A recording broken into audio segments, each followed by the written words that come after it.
15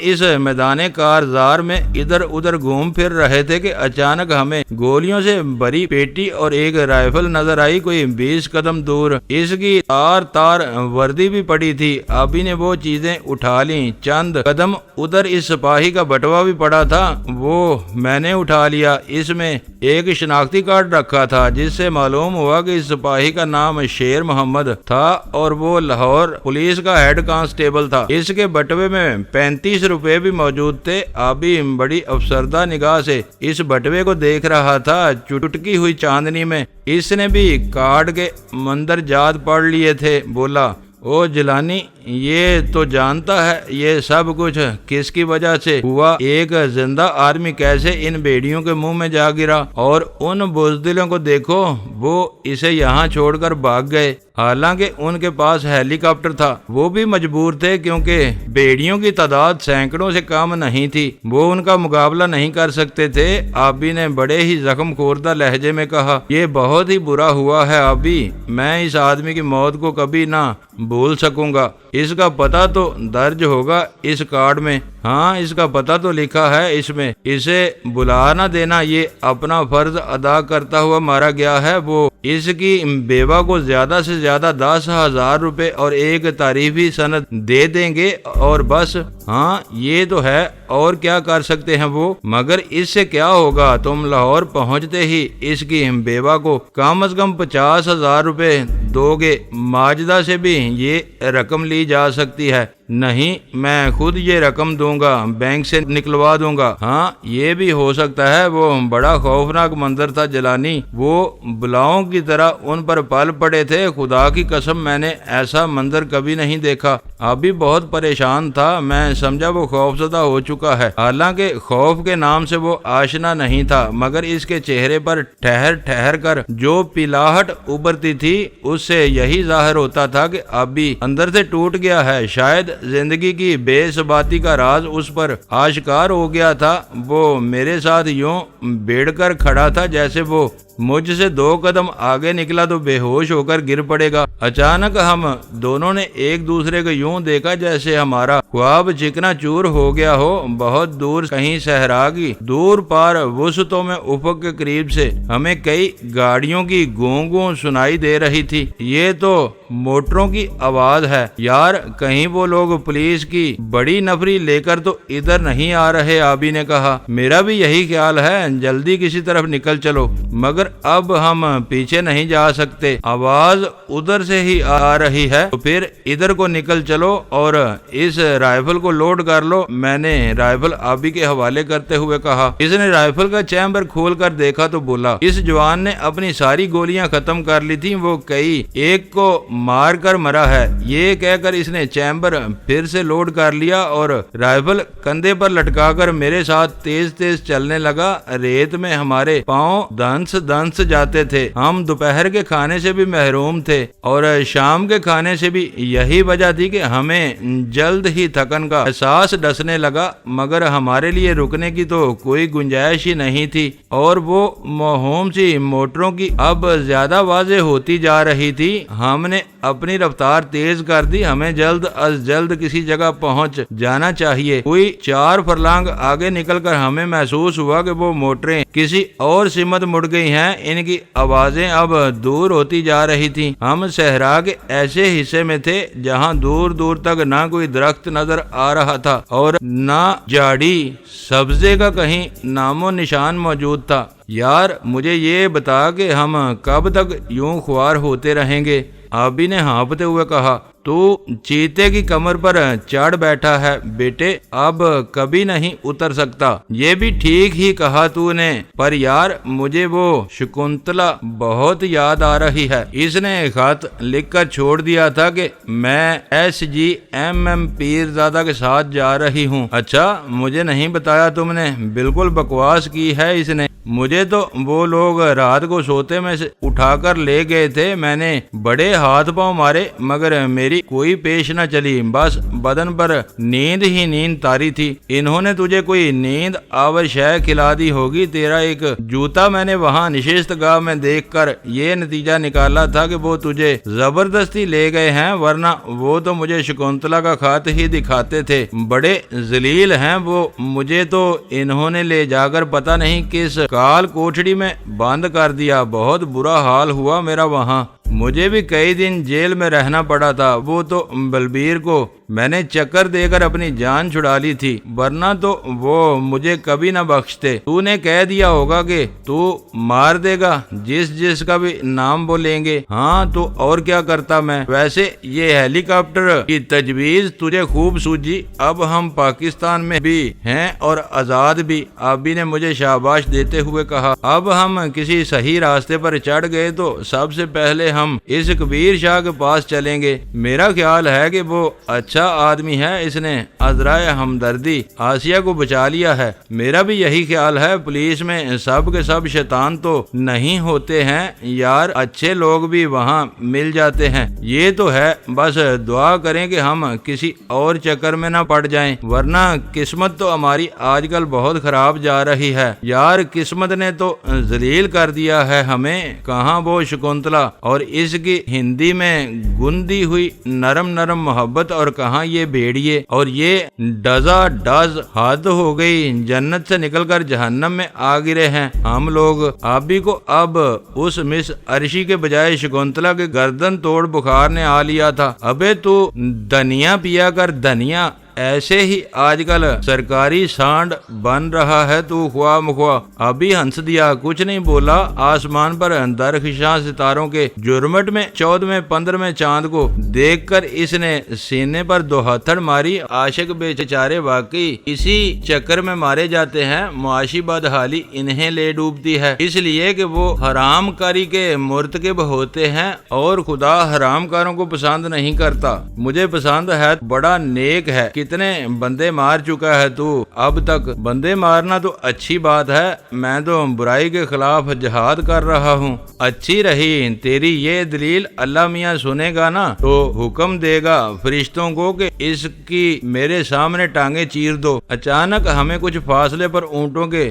بز بزانے کی آواز سنائی دی۔ اس وقت ہم ایک ٹیلے کی اوٹ میں تھے، ہم دونوں بھاگ کر دوسری طرف پہنچے تو ہمیں وہاں 2 اونٹ سوار نظر آئے۔ وہ اپنے اونٹوں کو بگاتے ہوئے ٹیلے کے پاس سے گزر رہے تھے۔ او بھائیو ذرا ٹھہرو، میں نے ان کو دیکھتے ہی بلند آواز سے انہیں پکارا۔ ان دونوں نے ہمیں سر گھما کر دیکھا اور پھر چند قدم آگے بڑھ کر اپنے اونٹوں کو موڑتے ہوئے بولے، کیا بات ہے بھائی جی، کدھر جانا ہے تمہیں؟ ہم دونوں بھاگ کر ان کے پاس جا پہنچے۔ وہ ہمیں گور گور کر دیکھنے لگے۔ آبی کے کندھے سے لٹکتی رائفل پر نظر پڑتے ہی ان میں سے ایک بولا، کون ہو بھائی تم لوگ؟ ادھر کیا کر رہے ہو؟ مسافر ہیں بھائی، راستہ بھول گئے ہیں، بھوکے بھی ہیں اور پیاسے بھی۔ آبی نے سارے جہان کا درد اپنی آواز میں بھرتے ہوئے کہا۔ حیرت مجھے اس بات پر تھی کہ ان کے اونٹوں کے گلے میں کوئی گھنٹی تھی نہ گھنگرو، وہ بے آواز چلتے تھے اور یوں لگتا تھا جیسے وہ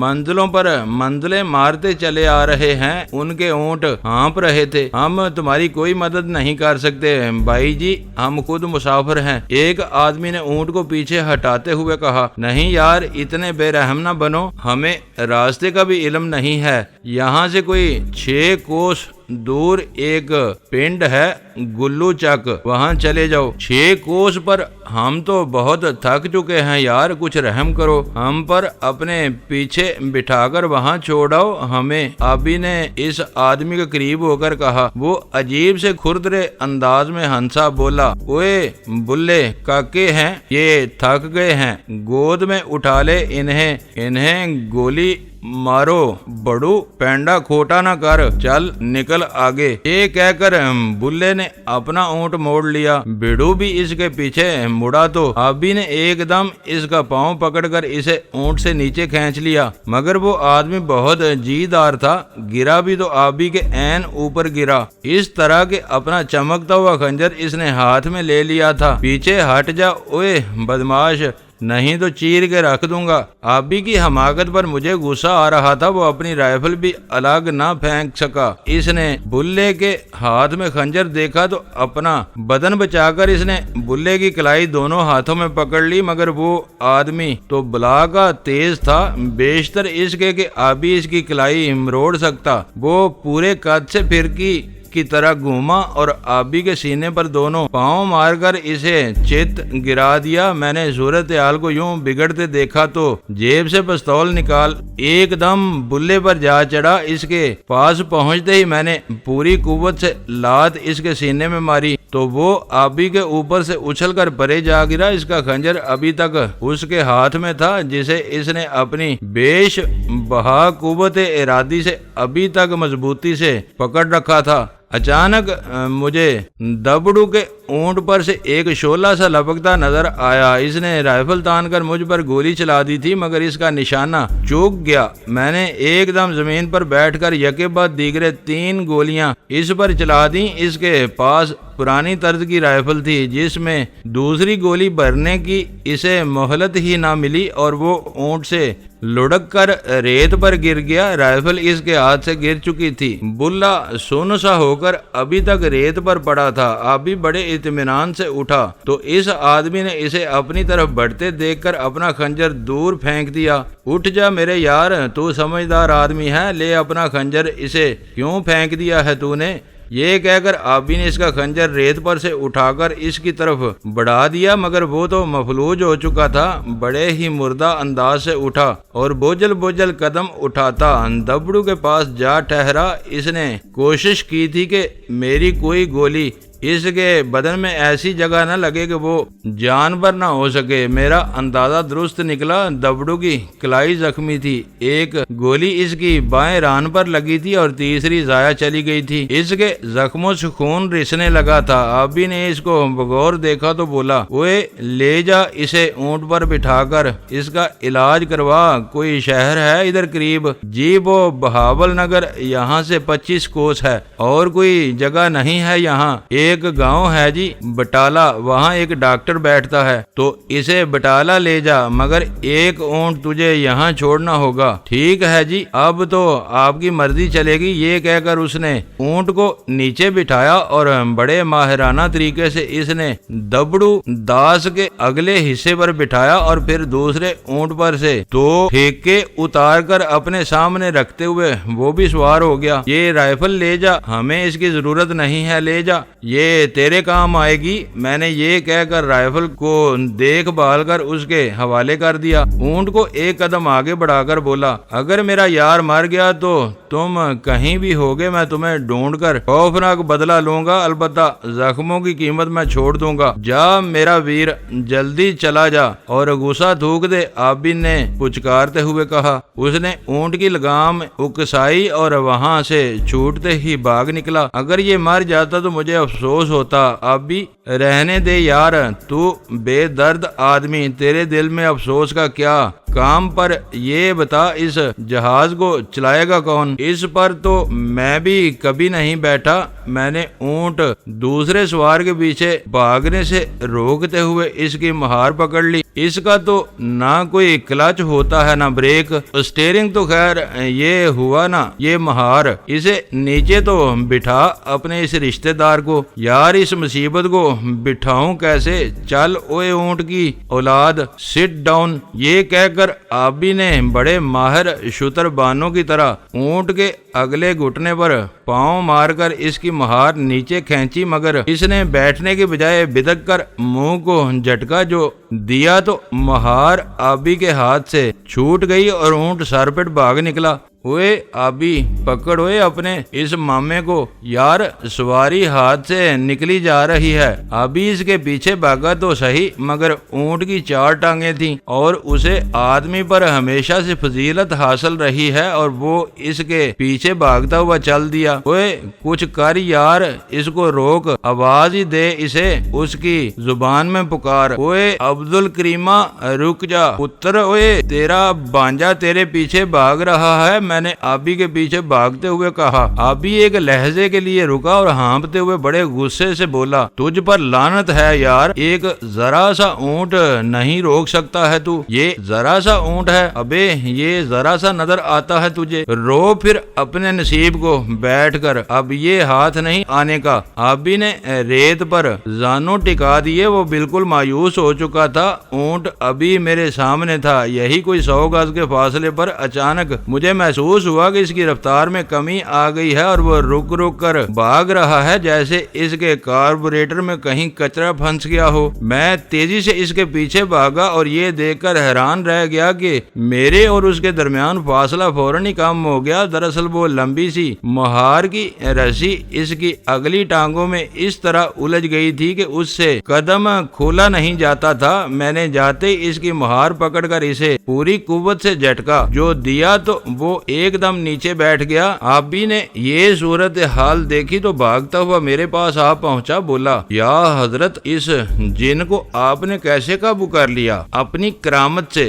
بچہ جی، چلو اب اس پر بیٹھ جاؤ، اس کا ارادہ بدل گیا تو ہم پھر کچھ بھی نہ کر سکیں گے۔ میری یہ بات سن کر آبی جلدی سے اونٹ پر سوار ہو گیا، بولا، بھائی میں فرنٹ سیٹ پر نہیں بیٹھ سکتا، اسے تم ہی ڈرائیو کرو گے۔ چل بھائی، یہ کام بھی مجھے ہی کرنا تھا ایک دن۔ یہ کہہ کر میں نے اونٹ پر بیٹھ کر اسے کھڑا کیا تو میری نظر دور دور تک پہنچنے لگی۔ یار اس بلندی پر تو منظر اور واضح ہو گیا۔ میں نے آبی سے خوش ہو کر کہا، اللہ جسے چاہتا ہے رفعت عطا کرتا ہے بیٹے، اب ذرا یہ دیکھ، کہیں کوئی بستی نظر آتی ہے تجھے؟ تو بھی تو دیکھ سکتا ہے، میں ڈرائیونگ کروں گا کہ بستیاں دیکھوں گا؟ میری نظر ذرا کمزور ہو گئی ہے جلانی، کہیں کوئی بتی شتی نظر نہیں آتی۔ آ رہی ہے یار، چل ہم ادھر ہی چلتے ہیں۔ یہ کہہ کر میں نے اونٹ کو صحرا کی وسط میں اس سمت بڑھایا جہاں مجھے بس تارا سی ایک روشنی جلملاتی نظر آ رہی تھی۔ اونٹ کے بارے میں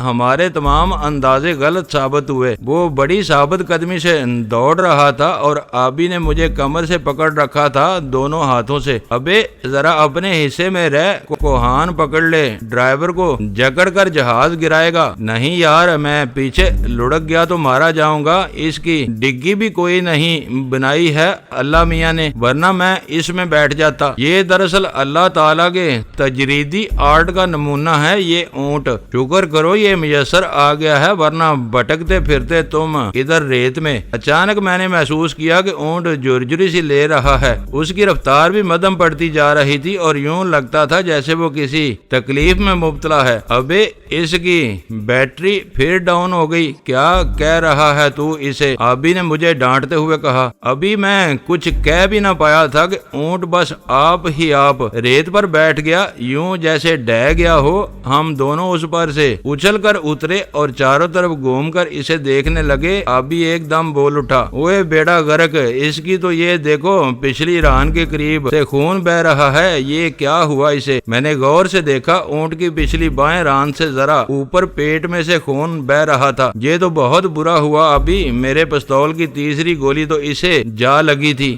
یہ تمہاری گولیاں پتہ نہیں کیا کر کے رہیں گی، خواہ مخواہ بے زبان کو مار دیا تم نے۔ جیلانی یہ بہت برا کیا ہے تم نے، مگر میں نہیں جانتا تھا یار، میں نے بڑے ہی افسردہ لہجے میں کہا۔ اونٹ نڈال ہوا جاتا تھا، کیا ضرورت تھی اندھا دھند گولیاں چلانے کی؟ مگر تمہیں تو خبت ہے ڈاز ڈاز کرنے کا، اب بھگت اس مصیبت کو۔ آبی نے اونٹ کے پیٹ سے بہتے خون کو دیکھتے ہوئے بڑے ہی تعصب برے لہجے میں کہا۔ وہ بہت زیادہ پریشان ہو گیا تھا، میری اپنی ذہنی حالت بہت ہی دگرگوں ہو رہی تھی، مگر ہمارے پاس اس مصیبت کا کوئی علاج نہیں تھا۔ ہمارے دیکھتے ہی دیکھتے اونٹ نے گردن ڈال دی۔ ہمارے پاس اس کی اس بے پناہ اذیت کا کوئی دارو ہوتا تو ہم 100 جان سے وہ اس پر آزماتے، مگر ہماری بے سرو سمانی تو ہم پر بھی خندہ زن تھی۔ ہم کوئی آدھا گھنٹے تک وہاں بیٹھے اس اونٹ کی لمحہ بے لمحہ دگرگوں ہوتی حالت کو دیکھتے رہے۔ جب اس کی اذیت حد سے بڑی تو میں نے چاہا کہ میں پستول کی گولی اس کے سر میں مار کر اس کی ساری مشکلیں آسان کر دوں، مگر آبی نے سختی سے مجھے روک دیا، بولا، میں تمہیں بھی جان سے مار دوں گا جلانی، اس پر گولی مت چلانا، مجھے بہت ترس ترس آ رہا ہے اس بے زبان پر۔ یہ کہہ کر اس نے میرے ہاتھ سے پستول جھپٹ لیا۔ وہ اپنی جگہ سچا تھا اور میں اپنی جگہ۔ تو چل پھر اسے خدا کے حوالے کر دے، میں نے مایوس ہو کر کہا۔ ہاں ادھر چل اس روشنی کی طرف، شاید کوئی شخص وہاں سے آ کر اس کو سنبھال سکے، آبی نے کہا، اور ہم دونوں لمبے لمبے ڈگ بھرتے ہوئے آگے بڑھ گئے۔ وہ روشنی کوسوں دور تھی، یا پھر ریت پر ہماری رفتار ہی سست تھی۔ ہم جب وہاں پہنچے تو معلوم ہوا کہ آدھی سے زیادہ رات گزر چکی ہے۔ ہمارے سامنے 3 نہایت ہی صاف ستھرے بڑے ہی جدید قسم کے خیمے لگے تھے، جن کے باہر ایک بانس پر لالٹین لٹک رہی تھی اور ایک مسلح آدمی خیموں کے سامنے کرسی پر بیٹھا سگریٹ پھونک رہا تھا۔ خیموں کی دوسری طرف 2 جیپیں اور ایک بڑی پک اپ کھڑی تھی۔ یہ سب کچھ ہمیں اس وقت ہی نظر آیا جب ہم اس پہرے دار کے بالکل سامنے پہنچ چکے تھے۔ آبی ٹھٹک کر رہ گیا، دبی آواز میں بولا، یار یہ پولیس کے لوگ تو نہیں ہیں کہیں؟ پہرے دار تو سپاہی نہیں لگتا، عام سے کپڑے پہنے بیٹھا ہے۔ چل تو صحیح، پتہ کرنے میں کیا حرج ہے؟ میں نے آبی کو کوہنی مار کر آگے بڑھایا۔ ہمیں سامنے دیکھ کر وہ آدمی 2 نالی بندوق تان کر ہماری طرف لپکا اور ہم سے چند قدم دور رک کر بولا، کون ہو تم؟ اس کا لہجہ بہت ہی کھردرا تھا۔ کچھ آدمی بولتے ہیں تو جی چاہتا ہے کہ ان کے منہ پر جھامپڑ مار دیا جائے، ایسا ہی بد گفتار آدمی تھا وہ۔ کیا بات ہے، بولتے کس طرح ہو تم؟ کوئی جن بوت نظر آتے ہیں ہم تمہیں؟ آبی نے اسے ذرا کرخت لہجے میں کہا۔ آبی نے دراصل اپنی آواز کا سارا تحکم اس کی طرف غیر محسوس طریقے سے منتقل کر دیا تھا۔ وہ فوراً ہی سنبھل گیا، نرم ہو کر بولا، دیکھیں نا جی،